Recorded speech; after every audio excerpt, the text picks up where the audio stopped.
22 दिसंबर को रेडियो जनखबर के 36वें अंक में आपका स्वागत है। पहले सुर्खियां। भारत में बेरोजगारों की संख्या हुई 5 करोड़, सरकार पर रोजगार ना दे पाने का लगा आरोप। छत्तीसगढ़ में ईसाइयों ने लगाया आरएसएस पर हिंसा का आरोप। यूपी के ट्रांसजेंडर टीचर ने पहचान के कारण स्कूल से निकाले जाने का लगाया स्कूल पर आरोप। गरीब परिवारों को रसोई गैस का सिलेंडर 500 रुपये में देगी राजस्थान सरकार। कांग्रेस अध्यक्ष ने प्रधानमंत्री मोदी से पूछा, देश में चीन पर चर्चा कब होगी। अब खबरें विस्तार से। नवीनतम अनुमानों के अनुसार भारत में बेरोजगारों की संख्या 5 करोड़ से अधिक है। यह महामारी के पहले वर्ष यानी 2020 के दौरान पहुंची उच्च बेरोजगारी से कुछ ही कम है, जब देश ने कई किस्म के लॉकडाउन और अर्थव्यवस्था को बंद होते देखा था। Centre for monitoring Indian economy द्वारा तैयार किए गए यह अनुमान कंसल्टेंसी द्वारा किए गए आवधिक नमूना सर्वेक्षणों से लिए गए हैं।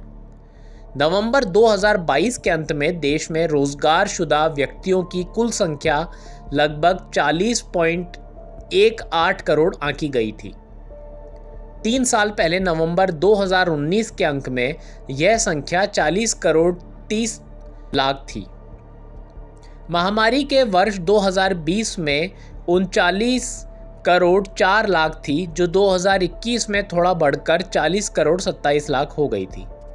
इसका मतलब है कि रोजगारशुदा व्यक्तियों की संख्या पिछले 3 वर्षों से 40 करोड़ के आसपास घूम रही है। ये संख्या नरेंद्र मोदी सरकार पर एक गंभीर आरोप है कि बढ़ती जनसंख्या के साथ हर साल बढ़ती बेरोजगारों की संख्या के बावजूद यदि कोई नई नौकरियां उपलब्ध नहीं है, तो यह सरकार के बार बार रोजगार पैदा करने के दावों की विफलता को पूरी तरह से दर्शाता है।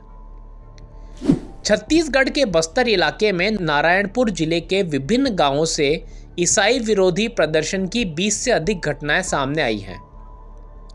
करीब 1000 की संख्या में आक्रोशित स्थानीय लोग वर्तमान में नारायणपुर में जिला कलेक्ट्रेट के बाहर डेरा डाले हुए हैं, ताकि हिंसा की घटना में एफआईआर दर्ज करने के लिए अधिकारियों पर दबाव बनाया जा सके। बस्तर संभाग के नारायणपुर जिले में कलेक्ट्रेट के बाहर सैकड़ों लोगों ने प्रदर्शन किया। उन्होंने कलेक्ट्रेट को सौंपे एक ज्ञापन में आरोप लगाया है कि आरएसएस और अन्य हिंदुत्ववादी संगठनों के उकसावे पर ईसाइयों के साथ हिंसा की जा रही है। उनकी मांग है कि दोषियों के खिलाफ एफआईआर दर्ज कर कार्रवाई की जाए। द वायर से बात करते हुए एक कार्यकर्ता ने सोमवार को बताया, यह लंबे समय से चल रहा है। ईसाइयों के खिलाफ एक समन्वित अभियान चलाया गया है। 18 दिसंबर को 20 से ज़्यादा गांवों पर हमला किया गया।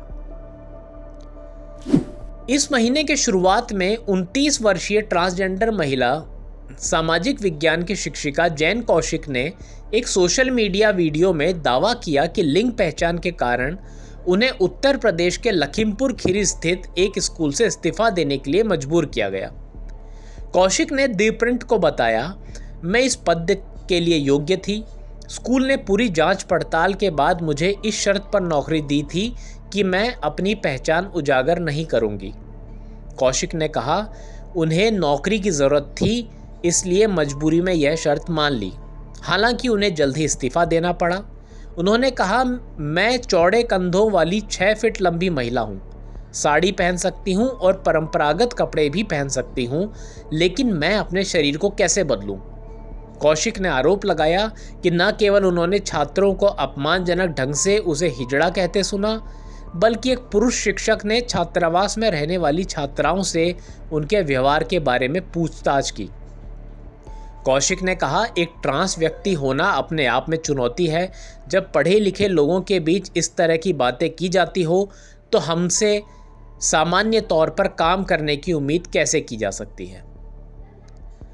राजस्थान के मुख्यमंत्री अशोक गहलोत ने सोमवार को कहा कि उनकी सरकार महंगाई की मार झेल रहे गरीब परिवारों को रसोई गैस का सिलेंडर 500 रुपये में उपलब्ध करवाएगी। गहलोत ने भारत जोड़ो यात्रा के दौरान कहा, मैं इस मौके पर यह घोषणा करूंगा कि ऐसे लोग जो गरीबी रेखा से नीचे हैं, गरीब हैं, उज्ज्वला योजना से जुड़े हैं, उस श्रेणी का अध्ययन करवाएंगे। उसके बाद 1 अप्रैल के बाद साल में 12 सिलेंडर 1040 रुपये वाला सिलेंडर 500 रुपये में देंगे, ये मैं आपसे वादा करना चाहता हूँ। अरुणाचल प्रदेश के तवांग सेक्टर में भारत और चीन के सैनिकों के बीच झड़प को लेकर कांग्रेस ने एक बार फिर प्रधानमंत्री नरेंद्र मोदी पर निशाना साधा है। पार्टी ने आरोप लगाया कि वह इस विषय पर संसद में चर्चा नहीं होने दे रहे हैं। रमेश ने कहा, देश जानना चाहता है कि आप इस बात पर क्यों जोर दे रहे हैं कि सीमा की स्थिति और चीन से हमारे सामने आने वाली चुनौतियों पर संसद में बहस नहीं होनी चाहिए। कांग्रेस नेता ने सवाल किया, 20 जून 2020 को प्रधानमंत्री ने क्यों कहा कि पूर्वी लद्दाख में चीन द्वारा कोई घुसपैठ नहीं हुई? आपने चीन को यह अनुमति क्यों दी कि वह हमारे सैनिकों को उन हज़ारों किलोमीटर के क्षेत्र में जाने से रोकें जहां वे मई 2020 से पहले नियमित रूप से गश्त किया करते थे? इसी के साथ इस अंक के समाचार समाप्त। अगले अंक के समाचार के लिए मिलेंगे रविवार को। तब तक के लिए दे इजाज़त।